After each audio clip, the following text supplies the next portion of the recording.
ಬದಲಾವಣೆಗೆ ಸಂಬಂಧಪಟ್ಟಂತೆ ಸಾಕಷ್ಟು ಗೊಂದಲಗಳಿತ್ತು.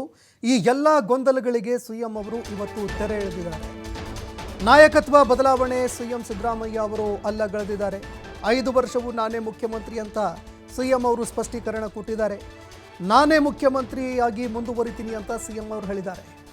ರಾಷ್ಟ್ರೀಯ ಮಾಧ್ಯಮದಲ್ಲಿ ಸಿಎಂ ಸಿದ್ದರಾಮಯ್ಯ ಅವರು ಸಂದರ್ಶನದಲ್ಲಿ ಭಾಗಿಯಾಗಿದ್ದರು. ಇದೇ ಸಂದರ್ಭದಲ್ಲಿ ಸಿಎಂ ಅವರು ಎಲ್ಲ ಅಂತೆ ಕಂತೆಗಳಿಗೆ ಫುಲ್ ಸ್ಟಾಪ್ ಇಟ್ಟಿದ್ದಾರೆ. ಇನ್ನು ಮುಂಬರುವಂತಹ 2028ರ ವಿಧಾನಸಭೆ ಚುನಾವಣೆ ಏನಿದೆ ಅದು ಕೂಡ ನನ್ನ ನೇತೃತ್ವದಲ್ಲೇ ಎದುರಿಸ್ತೀವಿ ಅನ್ನುವಂತಹ ಮಾತನ್ನು ಕೂಡ ಸಿಎಂ ಅವರು ಹೇಳಿದ್ರು.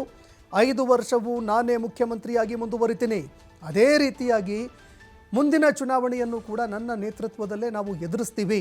ಇನ್ನು ಕೆಲವು ಶಾಸಕರು ಡಿ.ಕೆ. ಶಿವಕುಮಾರ್ ಅವರನ್ನು ಬೆಂಬಲಿಸ್ತಾ ಇದ್ದಾರೆ, ಸಿಎಂ ಆಗಬೇಕು ಅಂತ ಹೇಳ್ತಾರೆ. ಆದರೆ ಹೆಚ್ಚಿನ ಶಾಸಕರು ಡಿ.ಕೆ. ಶಿವಕುಮಾರ್ ಅವರನ್ನು ಬೆಂಬಲಿಸ್ತಾ ಇಲ್ಲ. ಹೈಕಮಾಂಡ್ ನಿರ್ಧಾರ ಅಂತಿಮ ಅಂತ ಹೇಳಿದ್ದಾರೆ. I am going to complete 5 years term. I will be the chief minister for 5 years. I made it very clear on 2nd of this month. I made this statement, and I made this very clear. And Mr. D.K. Shivakumar was also there, because on that day we were having a cabinet meeting. He was also there. So in front of you, he said this, but since then, Randeep Surjewala, General Secretary of Congress, has been meeting MLAs. Concerned. So Mr. Surjewala has not asked any question about the change of leadership.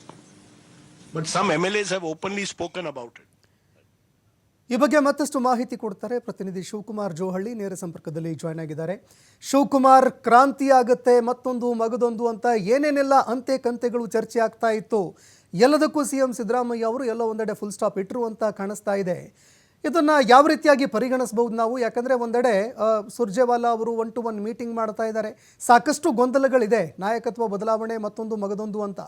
ಈ ನಡುವೆ CM Siddaramaiah ಅವರು ಎಲ್ಲ ಒಂದು ಅಂತೆ ಕಂತೆಗಳೇನಿತ್ತು ಎಲ್ಲದಕ್ಕೂ ಸ್ಪಷ್ಟೀಕರಣ ಕೊಟ್ಟಿದ್ದಾರೆ.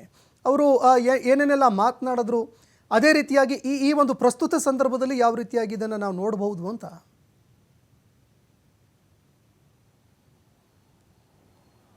Santosh, CM Siddaramaiah, ಡಿ.ಸಿ.ಎಂ DK. Shivakumar ಈಗಾಗಲೇ ದೆಹಲಿಯಲ್ಲಿ ಇದ್ದಾರೆ. ಕೇಂದ್ರ ಸಚಿವರ ಭೇಟಿಗೆ ದೆಹಲಿಗೆ ತೆರಳಿದ್ರು. ತದನಂತರ ಸಚಿವರನ್ನ ಭೇಟಿ ಮಾಡಿದ ಮೇಲೆ ಹೈಕಮಾಂಡ್ ನಾಯಕರನ್ನ ಭೇಟಿ ಮಾಡುವಂಥ ಪ್ರಯತ್ನವನ್ನು ಮಾಡ್ತಾ ಇದ್ದಾರೆ. ಕೆಲವು ವಿಚಾರಗಳನ್ನು ಇಟ್ಕೊಂಡೇ ಹೋಗಿದ್ದಾರೆ ಸಿದ್ದರಾಮಯ್ಯ ಅವರು.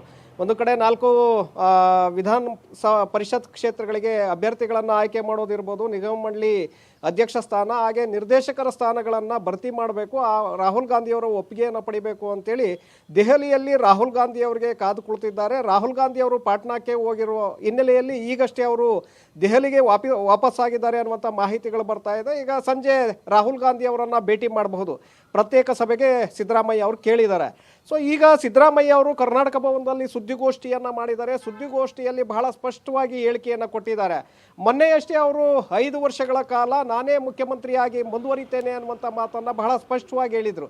ತದನಂತರದಲ್ಲೂ ಕೂಡ ಈಗಾಗಲೇ ನಾನಾ ಚರ್ಚೆಗಳು ಶುರುವಾಗಿದೆ. ಸುರ್ಜೇವಾಲಾ ಅವರು ರಾಜ್ಯಕ್ಕೆ ಬಂದಿದ್ದರು, ಶಾಸಕರ ಜೊತೆ ಸಭೆಯನ್ನು ನಡೆಸ್ತಾ ಇದ್ರು, ಆ ಶಾಸಕರ ಅಭಿಪ್ರಾಯಗಳನ್ನು ಪಡಿತಾ ಇದ್ರು. ಆ ಸಂದರ್ಭದಲ್ಲೂ ಕೂಡ ಮುಖ್ಯಮಂತ್ರಿಗಳ ಬದಲಾವಣೆ ವಿಚಾರವಾಗಿಯೇ ಶಾಸಕರ ಅಭಿಪ್ರಾಯವನ್ನು ಸುರ್ಜೇವಾಲಾ ಅವರು ತೆಗೆದುಕೊಳ್ತಾ ಇದ್ದಾರೆ ಅನ್ನುವಂತಹ ಚರ್ಚೆಗಳು ಶುರುವಾಗಿದ್ವು.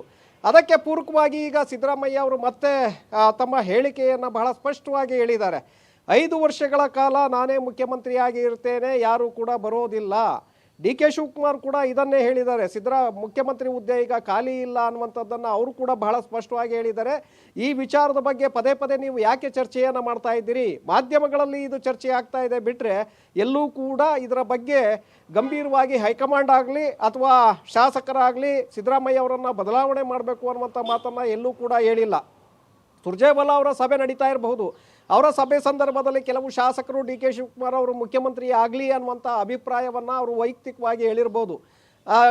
ಅದೇ ರೀತಿ ನನ್ನ ಪರವಾಗಿ ಕೂಡ ಬಹಳಷ್ಟು ಶಾಸಕರು ಅಭಿಪ್ರಾಯವನ್ನು ವ್ಯಕ್ತಪಡಿಸಿದ್ದಾರೆ. ಸಿದ್ದರಾಮಯ್ಯನವರೇ ಮುಂದುವರಿಬೇಕು, ಸಿದ್ದರಾಮಯ್ಯನವರೇ ಇರಬೇಕು ಅಂತ ಕೂಡ ಹೇಳಿದ್ದಾರೆ. ಅದನ್ನು ಕೂಡ ನೀವು ಗಮನಿಸಬೇಕಾಗತ್ತೆ ಅನ್ನುವಂಥ ಮಾತನ್ನು ಮಾಧ್ಯಮಗಳ ಮುಂದೆ ಅವರು ಮತ್ತೆ ಸಾಬೀತುಪಡಿಸಿದ್ದಾರೆ.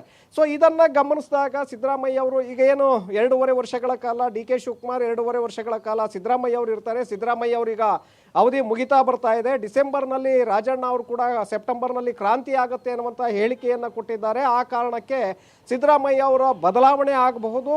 ಸುರ್ಜೇವಾಲಾ ಅವರು ಅದರ ಹಿನ್ನೆಲೆಯಲ್ಲಿ ಶಾಸಕರ ಅಭಿಪ್ರಾಯಗಳನ್ನು ಪಡಿತಾ ಇದ್ದಾರೆ. ಈ ಅಭಿಪ್ರಾಯಗಳನ್ನು ಪಡೆದ ನಂತರ ಡಿಸೆಂಬರ್ನಲ್ಲಿ ಬದಲಾವಣೆ ಆಗುತ್ತೆ ಅನ್ನುವಂಥ ಚರ್ಚೆಗಳು ಈಗ ಶುರುವಾಗಿದೆ.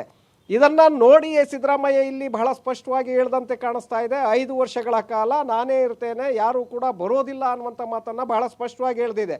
ಇದು ಒಂದು ಕಡೆ ಹೈಕಮಾಂಡ್ ನಾಯಕರಿಗೂ ಕೂಡ ನೇರವಾಗಿ ಸವಾಲನ್ನು ಹಾಕಿದಂತೆ ಕಾಣಿಸ್ತಾ ಇದೆ. ನೀವೇನಾದರೂ ನನ್ನನ್ನು ಟಚ್ ಮಾಡಿದ್ದೇ ಆದರೆ ಅಥವಾ ಬೇರೆಯವರ ಮಾತುಗಳನ್ನು ಕೇಳಿ ನೀವು ನನ್ನನ್ನು ಬದಲಾವಣೆ ಮಾಡುವಂಥ ಪ್ರಯತ್ನಕ್ಕೆ ಕೈ ಹಾಕಿದರೆ ಮುಂದಿನ ದಿನಗಳಲ್ಲಿ ಸರಿ ಇರೋದಿಲ್ಲ ಅನ್ನುವಂಥ ಒಂದು ಸಂದೇಶವನ್ನು ಪರೋಕ್ಷವಾಗಿ ಸಿದ್ದರಾಮಯ್ಯನವರು ಕೊಟ್ಟಂತೆ ಕಾಣಿಸ್ತಾ ಇದೆ. ಸೊ ಹಾಗಾಗಿ 5 ವರ್ಷ ನಾನೇ ಇರ್ತೇನೆ ಅಂತೇಳಿ ಪದೇ ಪದೇ ಅವರು ಹೇಳಿಕೆಯನ್ನು ಕೊಡ್ತಾ ಇರುವಂಥ ಹೇಳಿಕೆಯನ್ನು ಗಮನಿಸಿದಾಗ ಸಿದ್ದರಾಮಯ್ಯ ಅವರು ಯಾವುದೇ ಕಾರಣಕ್ಕೂ ಕೂಡ ಅಧಿಕಾರವನ್ನು ತ್ಯಜಿಸೋದಿಲ್ಲ, ಅಧಿಕಾರವನ್ನು ಬಿಟ್ಕೊಡೋದಿಲ್ಲ ಅನ್ನುವಂಥದ್ದು ಇಲ್ಲಿ ಬಹಳ ಸ್ಪಷ್ಟವಾಗಿ ಕಾಣಿಸ್ತಾ ಇದೆ. ಯಾಕೆಂದರೆ ಹೇಳ್ಬೋದು, ಶಾಸಕರು ಡಿ ಕೆ ಶಿವಕುಮಾರ್ ಅವರು ಮುಖ್ಯಮಂತ್ರಿ ಆಗ್ತಾರೆ, ಕೆಲವು ಬೇರೆ ಬೇರೆ ವಿಚಾರಗಳನ್ನು ಪ್ರಸ್ತಾಪ ಮಾಡಿರಬಹುದು. ಆದರೆ ಅವರ ಹೇಳಿಕೆಯನ್ನು ಗಮನಿಸಿದಾಗ ಕಡ್ಡಿ ತುಂಡು ಮಾಡದಂತೆ ಅವರು ಈ ಮಾತನ್ನು ಹೇಳ್ತಾ ಇದ್ದಾರೆ. ಇಲ್ಲಿ ನಾವು ಗಮನಿಸಬೇಕಾಗತ್ತೆ ಸಂತೋಷ್, ಸಿದ್ದರಾಮಯ್ಯನವರು ಯಾಕೆ 5 ವರ್ಷ ನಾನೇ ಸಿ ಎಂ ಅನ್ನುವಂಥ ವಿಚಾರವನ್ನು ಇಲ್ಲಿ ಪದೇ ಪದೇ ಹೇಳ್ತಾ ಇದ್ದಾರೆ ಅನ್ನುವಂಥದ್ದನ್ನು ಗಮನಿಸಬೇಕಾಗತ್ತೆ. ಒಂದು ಕಡೆ ಇವತ್ತು ರಾಹುಲ್ ಗಾಂಧಿ ಅವರನ್ನು ಭೇಟಿ ಮಾಡಿ ಸುರ್ಜೇವಾಲಾ, ಮಲ್ಲಿಕಾರ್ಜುನ ಖರ್ಗೆ ಹಾಗೆ ಡಿ ಕೆ ಶಿ ವಿರುದ್ಧವಾಗಿ ಅವರು ದೂರನ್ನು ಕೊಡಬೇಕು ಅನ್ನುವಂಥ ನಿಟ್ಟಿನಲ್ಲಿ ಕೂಡ ಯೋಚನೆಯನ್ನು ಮಾಡ್ತಾ ಇದ್ದಾರೆ ಅನ್ನುವಂಥ ಮಾಹಿತಿಗಳಿದೆ.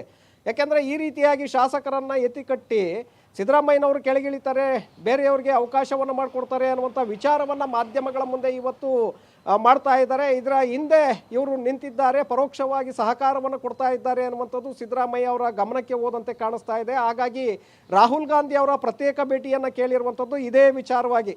3 ಜನರ ವಿರುದ್ಧವಾಗಿ ಅಲ್ಲಿ ತಮ್ಮ ವಿಚಾರವನ್ನು ಮಂಡನೆ ಮಾಡಬೇಕು, ಅಭಿಪ್ರಾಯವನ್ನು ವ್ಯಕ್ತಪಡಿಸಬೇಕು. ರಾಹುಲ್ ಗಾಂಧಿ ಅವರಿಂದ ಏನು ಒಪಿನಿಯನ್ ಬರುತ್ತೆ ಅದರ ನಂತರದಲ್ಲಿ ನಾನು ನನ್ನ ನಿರ್ಧಾರವನ್ನು ತೆಗೆದುಕೊಳ್ಬೇಕು ಅನ್ನುವಂಥ ನಿಟ್ಟಿನಲ್ಲೇ ಸಿದ್ದರಾಮಯ್ಯ ಯೋಚನೆ ಮಾಡಿದಂತೆ ಕಾಣಿಸ್ತಾ ಇದೆ. ಹಾಗಾಗಿ ಸಂಜೆ ರಾಹುಲ್ ಗಾಂಧಿ ಅವರನ್ನು ಭೇಟಿ ಮಾಡಿ ಈ 3 ಜನ ಗಣ್ಯರ ವಿರುದ್ಧವಾಗಿ ಸಿದ್ದರಾಮಯ್ಯ ಅವರು ದೂರನ್ನು ಕೊಡಲಿದ್ದಾರೆ. ಸೊ ಹಾಗಾಗಿ ಇಲ್ಲಿ ಪದೇ ಪದೇ ಮಲ್ಲಿಕಾರ್ಜುನ್ ಖರ್ಗೆ ಅವರು ಕೂಡ ಮೊನ್ನೆ ಒಂದು ಸ್ಟೇಟ್ಮೆಂಟನ್ನು ಕೊಟ್ಟಿದ್ರು, ಹೈಕಮಾಂಡ್ ನಿರ್ಧಾರವನ್ನು ಮಾಡುತ್ತೆ ಅಂತೇಳಿ. ಯಾವಾಗ ಮಲ್ಲಿಕಾರ್ಜುನ್ ಖರ್ಗೆ ಅವರು ಈ ಹೈಕಮಾಂಡ್ ನಿರ್ಧಾರ ಮಾಡುತ್ತೆ ಅನ್ನುವಂಥ ಸ್ಟೇಟ್ಮೆಂಟನ್ನು ಕೊಟ್ಟರು, ಆಗಲೇ ಸಿದ್ದರಾಮಯ್ಯ ಅವರು ಕೂಡ ನಾನೇ 5 ವರ್ಷ ಸಿ ಎಂ ಅನ್ನುವಂಥ ಹೇಳಿಕೆಯನ್ನು